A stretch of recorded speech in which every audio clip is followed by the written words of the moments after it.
بسم اللہ الرحمن الرحیم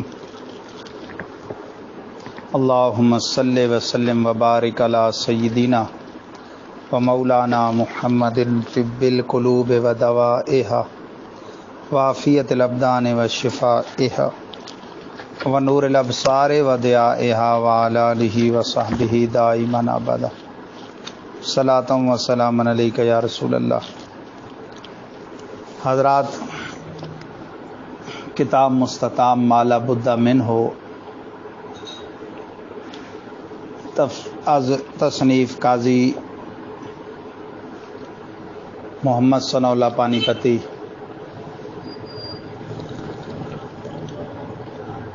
قربانی اور عقیقہ کے مسائل کی بیان اپنی آغاز سے ابتدا سے شروع کی جا رہی ہے۔ سب سے پہلے انہوں نے بعض مصنفین کی روش پہ چلتے ہوئے کتاب الطہارت سے پہلے کتاب الایمان یعنی عقائد کے ضروری مسائل کا بیان کیا۔ کتاب الایمان کو مقدم کرنے میں یہ بھی ایک حکمت ہوتی ہے کہ ایمان کے بغیر کوئی عبادت چونکہ معتبر نہیں، تو اس لیے پہلے ایمان اور ضروریات دین کا بیان کیا جائے۔ چنانچہ فرماتے ہیں حمد و ستائش مر خدائے راست کہ بذات مقدس خود موجود است و اشیاء با ایجاد او تعالی موجود اند۔ حمد اور تعریف خاص مر بمانا خاص خدائے بزرگ و برتر کے لیے ہے، اصل میں را کے لیے است ہے کہ جو بذات مقدس خود، جو بنفس نفسی بذات خود موجود ہے، اور اشیاء با ایجاد او تعالی، او ضمیر ہے جس معنی اس، اور اشیاء اس ذات یعنی اللہ تبارک و تعالیٰ کی ایجاد کے ساتھ موجود ہیں۔ اللہ وہ ہے کہ خود موجود ہے اور تمام اشیاء اس کے وجود بخشنے سے وجود میں آئی ہیں۔ ودر وجود و بقا بوائے محتاج، اور تمام چیزیں اپنے وجود میں بھی اور پھر وجود کے باقی رہنے میں بھی اس ذات کی محتاج ہیں۔ وہ بہیج چیز محتاج نہیں، اور وہ خود کسی چیز کا محتاج نہیں ہے، یعنی سب اس کے محتاج ہیں، وہ سب سے بے نیاز ہے۔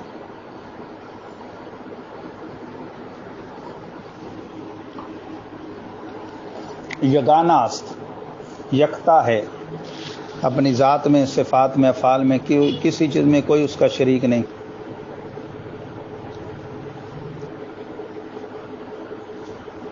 ہم در ذات و ہم در صفات و ہم در افعال، ذات میں بھی، صفات میں بھی، افعال میں بھی۔ ہیج کسرا در ہیج امر باوے شرکت نیست، کسی کو کسی معاملے میں ساتھ اس کے شرکت نہیں ہے، یعنی نہ اللہ کی ذات میں کوئی شریک ہے، نہ صفات میں، نہ افعال میں۔ جس کی جو صفت ہے وہ اللہ کی دی ہوئی ہے، تو یہ نہیں کہ اللہ سمیع و بصیر ہے تو بندہ بھی ہے تو بندہ اللہ بن گیا۔ اللہ کا سمیع و بصیر ہونا ذاتی ہے، ازلی ابدی قدیم ہے، اور بندے کا عطائی ہے اور غیر ازلی، غیر ابدی، غیر قدیم ہے۔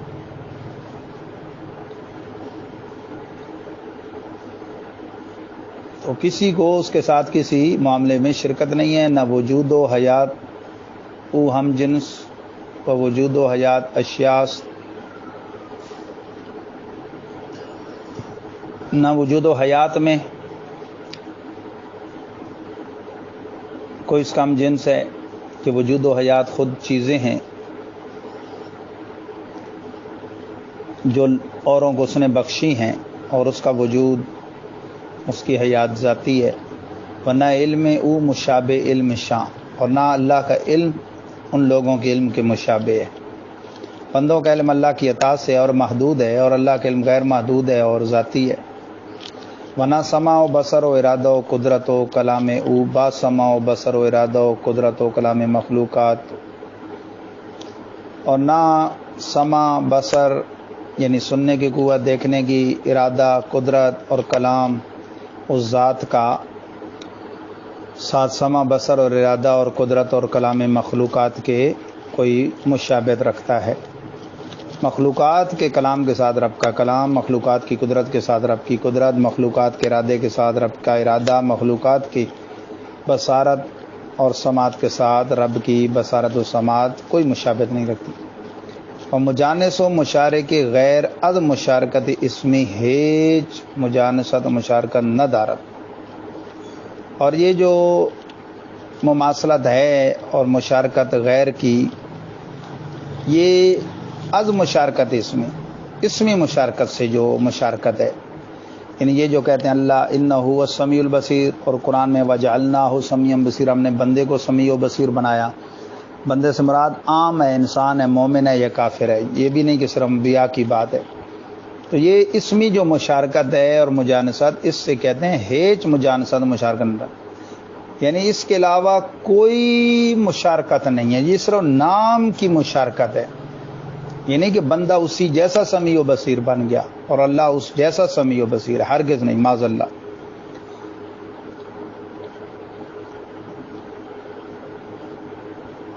صفات و افعال او تعالی ہم در رنگ ذات او سبحانہ بے چونو بے چگوں است۔ صفات باری تعالیٰ اور افعال باری تعالیٰ ہم در رنگ ذات او، اس کی ذات کی طرح بے چونو بے چگوں است، بے چونو بے چگوں ہیں۔ کیا مطلب؟ یعنی ایسے ہیں کہ یہ نہیں کہا جا سکتا کہ اس کی ذات، جیسے کہ نہیں کہہ سکتے کیسی ہے، کیوں ہے، کہاں ہے، ایسے ہی اس کی صفات اور افعال کے بارے میں بھی حد بندیاں نہیں لگا سکتے۔ مثلا صفت العلم مر پورا سبحانہ صفت اس قدیم، مثلا صفت علم خاص اس ذات سبحانہ تعالیٰ کی ایسی صفت ہے جو قدیم ہے،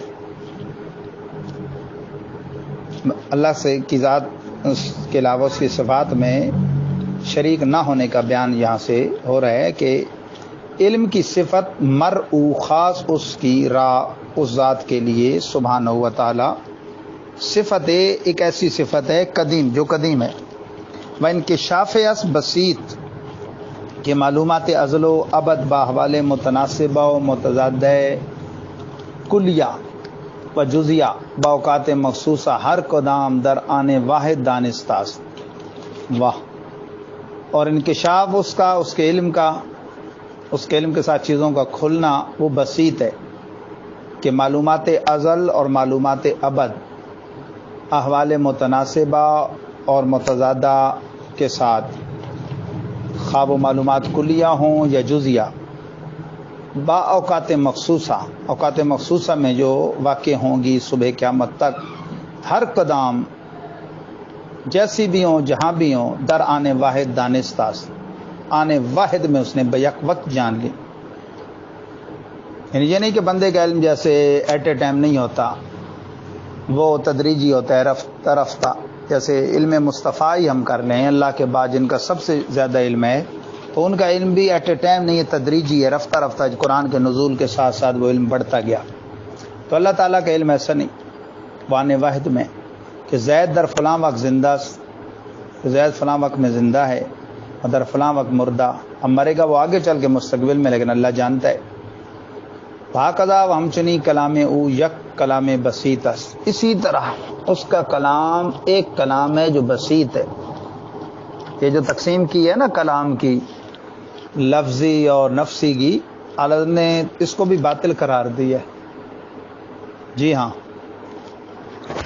اور اعلیٰ حضرت کا آوازوں کے اوپر ایک عربی رسالہ ہے جو ایک عربی عالم کے لیے آپ نے لکھا تھا، تو اس کے ضمن میں آپ نے وہ ایک اس کا لکھا، کیا بولتے ہیں، تکملہ یا ضمیمہ، جس کا نام ہے انوار المنان فی توحید القرآن۔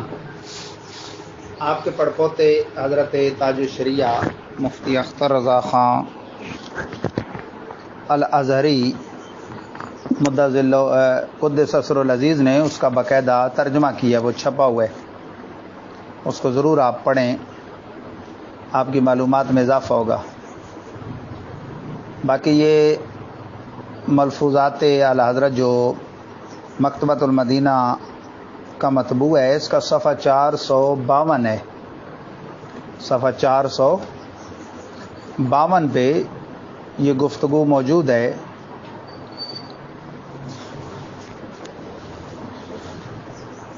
سوال کیا گیا کہ اگر وہابیہ یہ کہیں، صفحہ 452 کا اینڈ ہے کہ باری تعالیٰ کے لیے ظلم اس وجہ سے محال یعنی ناممکن ہے کہ غیر مالک مستقل ہے، کہ غیر مالک مستقل ہے ہی نہیں، تو یہ بذات محال نہیں۔ اس کا جواب کیا ہے؟ اس کا جواب دیا، یہ آپ کی ابھی سمجھ سے بالا تر بات ہے۔ پھر آگے صفحہ 453 پہ آخری سوال ہے، حضور اگر کلام لفظی میں کذب ممکن مانا جائے اور کلام نفسی کو اس سے پاک مانا جائے تو کیا خرابی ہے؟ ارشاد، کلام لفظی تعبیر کس سے ہے؟ کس معنی سے؟ کسی معنی سے ہے یا یہ معنی سے علیحدہ الفاظ ہیں؟ ضرور ہے کہ معنی سے تعبیر ہے اور معنی کلام نفسی۔ اب ہم پوچھتے ہیں کہ صدق و کذب اولاً معنی کو عارض ہوا یا الفاظ کو؟ ضرور ہے کہ معنی ہی کو عارض ہے۔ اس کے ذریعے سے الفاظ پر تو کذب کلام نفسی پر ہوا یا صرف کلام لفظی پر؟ معنی اگر مطابق کے واقع ہیں تو صادق ورنہ کاذب، جو تعریف ہے صدق اور کذب کی۔ الفاظ اگر اس کے موافق ہیں تو یہ یعنی کلام نفسی صادق ہوگا تو وہ یعنی کلام لفظی بھی صادق، اور یہ یعنی کلام نفسی کاذب تو وہ بھی کاذب، اور اگر موافق نہیں تو تعبیر ہی نہ ہوئی۔ بشر کا کلام لیجئے، زید کے ذہن میں ایک معنی ہے زید قائم، اب اگر الفاظ میں زید لیس بقائم ہیں تو سرے سے اس کی تعبیر ہی نہ ہوئی، اور اگر زید قائم ہیں تو معنی صادق ہوں گے تو یہ بھی صادق ہوگا، اور وہ کاذب تو یہ بھی کاذب۔ یہ فرما کے اس طور پہ کہ جو لوگوں نے تقسیم کی ہوئی ہے نفسی اور لفظی کے، آگے فرماتے ہیں، فرمایا پھر ہم تو کلام باری میں لفظی اور نفسی کا تفریقہ مانتے ہی نہیں، ہمارے نزدیک دونوں ایک ہی ہیں۔ یہ متاخرین متکلمین کی غلطی ہے۔ اصل میں متاخرین متکلمین سے جب قرآن پاک پر جو معتزلہ کے اعتراض تھے ان کا جواب نہ بن پڑا تو بعض حنابلہ نے یہ تقسیم کی اور پھر ہماری کتابوں میں در آئی۔ تو کلام بسیط ہے، واحد ہے، ازل میں جس طرح ذات سے قائم تھا اب بھی قائم ہے، اور عقیدہ بھی یہی ہے، بار شریعت میں بھی لکھا ہے کہ اس کی جملہ صفات اس کی ذات کے ساتھ قائم ہیں اور ازلی ابدی ہیں، یعنی تعدد کو اس میں راہ نہیں، تعدد کو بھی تحدد کو بھی، نہ اس کی حدود قائم کر سکتے ہیں نہ اس کی تعداد۔ اعلیٰ حضرت نے حدیث جبریل سے یہ مسئلہ سمجھایا ہے کہ لباس بدلنے سے لباس والا نہیں بدلتا، جبریل بالاتفاق ایک ہیں۔ دشمن خدا ابو جہل کو بھیانک اونٹ کی شکل میں نظر آئے، وہ وہی تھے اور اس وقت وہ عرش سے جدا بھی نہیں تھے۔ دربار رسالت میں صحابہ کو عرابی کی صورت میں سوال کرتے ہوئے نظر آئے، وہ وہی تھے اور اس وقت بھی اپنے اصلی مقام سدرۃ المنتہا سے جدا نہیں تھے۔ اور جنگ میں بھی نظر آئے صحابہ کو، داہیہ قلبی کی صورت میں نظر آتے تھے، تو وہ وہی تھے، ایک ہی ہے۔ وہ یہ نہیں کہ اس وقت پیدا ہوتا تھا وہ اونٹ کی صورت میں جبریل وغیرہ وغیرہ۔ تو یہ کلام کا لباس ہے۔ ہاں ہمارے ہاتھ کے ورق، سیاہی، یہ چیزیں حادث ہیں۔ ہمارا پڑھنا حادث ہے، جو ہم پڑھتے ہیں وہ قدیم ہے۔ ہمارا سننا حادث ہے، جو ہم سنتے ہیں وہ قدیم ہے۔ ہمارا لکھنا حادث ہے، جو ہم لکھتے ہیں وہ قدیم ہے۔ تجلی اور متجلہ کو سمجھیں۔ صرف سمجھنے کی حد تک ایک مثال ہے، اور وہ یہ ہے کہ پھول کی خوشبو پھول نہیں، لیکن وہ کسی نحو وجود میں پھول سے جدا ہو کر پائی جانا ممکن نہیں۔ اللہ تعالیٰ کی صفات اللہ نہیں، علم علیم نہیں، قدرت قدیر نہیں، بصر بصیر نہیں، سمع سمیع نہیں، لیکن وہ اس سے کسی آنے واحد میں جدا بھی نہیں۔ اس میں زیادہ اگر ڈیپلی جائیں گے تو گمراہ ہوں گے کہ خدا وہ ہے جو سمجھ نہیں آتا اور جو سمجھ آئے وہ خدا نہیں۔ اللہ کے حبیب کو کہا محقوق وہ نہیں سمجھ سکے جن کو سب سے زیادہ قرب ہے، انہی کو فرمایا جاتا ہے یا ابا بکر لم یعرفنی حقیقتاً غیر ربی، اے ابو بکر میری حقیقت کو میرے رب کے علاوہ کسی نے نہ جانا۔ تو اس لیے توحید کے اس مسئلے میں زیادہ ڈیپلی نہ جائیں. ہاں جو بڑے درجوں کے ساتھی ہیں ہمارے اس کورس میں وہ انوار المنان فی توحید القرآن مطبوعہ مکتبہ برکات المدینہ متصل مسجد بار شریعت بہادر آباد کراچی، اس کو حاصل کریں. رسالے کو اس کا زندگی میں ایک مرتبہ مطالعہ ضرور کریں. تو بہرحال اس کا کلام بسیط ہے کہ تمام کتب منزلہ تفصیل اوس، تمام آسمانی کتابیں جو اتاری گئیں، انجیل، تورات، زبور، قرآن، یہ اس کے کلام میں بسیط کی تفصیل ہے. وہ خلق و تکوین صفت است، خلق کرنا، پیدا کرنا، اور تکوین یعنی ہونا، بنانا، کرنا، کائنات کو مارد وجود میں لانا، یہ اس کی ایسی صفتیں ہیں جو اس کے ساتھ مختص ہیں، مختص بوائے تعالی. تو یہ یہاں تک فی الحال کافی ہے. اللہ تعالی ہم سب کو اپنی معرفت نصیب فرمائے، اپنی صفات کی اور صفات کے ذریعے ذات کی جتنی ہمارے مقدر میں ہمیں معرفت نصیب فرمائے. وما توفیقی الا باللہ العلی العظیم.